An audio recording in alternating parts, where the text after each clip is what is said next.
शहर के बीचों बीच एक बहुत बड़ा घर था। ऊंची दीवारें, चमचमाती गाड़ियाँ और हर एक चीज़ में अमीरी झलकती थी।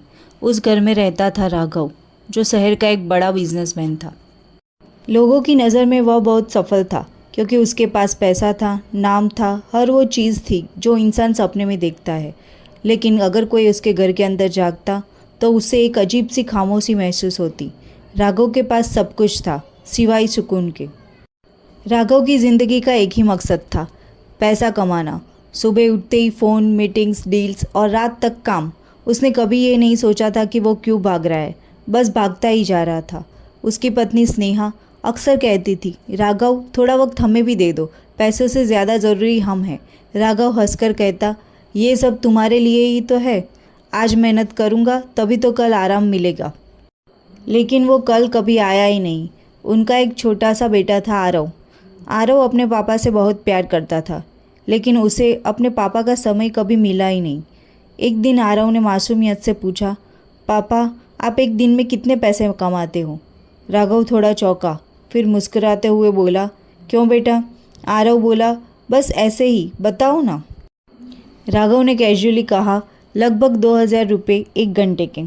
आरव कुछ देर चुप रहा, फिर अपने कमरे में चला गया। रात को जब राघव काम खत्म करके आया तो उसने देखा कि आरव उसके पास खड़ा है। उसके हाथ में कुछ सिक्के और छोटे छोटे नोट थे। आरव ने कहा, पापा क्या आप मुझे 1000 रुपये दे सकते हो? राघव गुस्सा हो गया, तुम्हें इतने पैसे क्यों चाहिए? खिलौने चाहिए? बेकार चीज़ों पे पैसे खर्च करने की आदत मत डालो। आरव की आंखों में आंसू आ गए। धीरे से बोला, ठीक है पापा, और अपने कमरे में चला गया। थोड़ी देर बाद राघव को एहसास हुआ कि उसने शायद ज़्यादा रिएक्ट कर दिया। वो आरव के कमरे में गया। सॉरी बेटा, ये लो 1000 रुपये, राघव ने नरमी से कहा। आरव के चेहरे पे हल्की सी मुस्कान आई। उसने अपने पहले वाले पैसे भी निकाले और गिनने लगा। राघव ने पूछा, तुम्हारे पास पहले से पैसे थे तो फिर क्यों मांगे? आरव ने मासूमियत से कहा, पापा अब मेरे पास 2000 रुपये हो गए हैं। क्या मैं आपका 1 घंटा खरीद सकता हूँ? उस पल जैसे समय थम गया। राघव के हाथ कांपने लगे। उसकी आंखों में आंसू आ गए। उसे पहली बार महसूस हुआ कि उसने क्या खो दिया है। उसने अपने बेटे को गले लगा लिया और रोते हुए बोला, बेटा मैं तुम्हारा ही हूँ, मुझे खरीदने की ज़रूरत नहीं है। उस रात राघव सो नहीं पाया। उसके दिमाग में एक ही बात घूम रही थी, मैंने पैसों के पीछे भागते भागते अपनी असली दौलत खो दी। अगले दिन उसने एक बड़ा फैसला लिया। उसने अपनी कंपनी का कुछ काम दूसरों को सौंप दिया, मीटिंग्स कम कर दी और अपने परिवार के साथ वक्त बिताना शुरू किया। धीरे धीरे उसकी ज़िंदगी बदलने लगी। अब वो सुबह अपने बेटे के साथ नाश्ता करता, उसे स्कूल छोड़ने जाता और शाम को उसके साथ खेलता। वो अपनी पत्नी के साथ बैठकर बातें करता, हंसता और छोटी छोटी खुशियों को महसूस करता। पहली बार उसे समझ आया कि खुशी पैसों से नहीं, रिश्तों से मिलती है। कुछ महीनों बाद राघव अपने पुराने दोस्त सुरेश से मिला। सुरेश एक छोटे से गांव में रहता था और ज़्यादा अमीर नहीं था। राघव ने पूछा, यार तुम्हारे पास ज़्यादा पैसे नहीं है, फिर भी तुम हमेशा खुश कैसे रहते हो?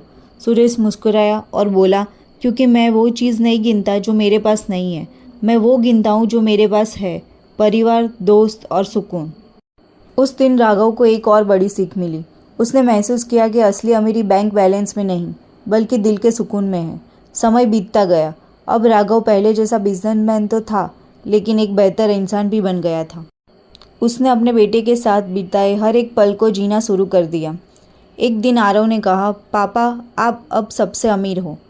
राघव मुस्कुराया और पूछा, कैसे? आरव बोला, क्योंकि अब आपके पास हमारा समय है और हमारा प्यार भी। राघव ने आसमान की तरफ देखा और मन ही मन में सोचा, सच में पैसे सब कुछ नहीं होता। अगर रिश्ते नहीं हैं तो कोई भी दौलत अधूरी है। पैसे ज़रूरी है, लेकिन वो असली दौलत नहीं है। असली दौलत है आपके अपने लोग, उनका साथ और वो हर पल जो उनके साथ जीते हैं। क्योंकि आखिर में बैंक बैलेंस नहीं, यादें और रिश्ते ही साथ रहते हैं। अगर आपको हमारा वीडियो पसंद आता है तो हमारे चैनल को फॉलो और सब्सक्राइब करिए।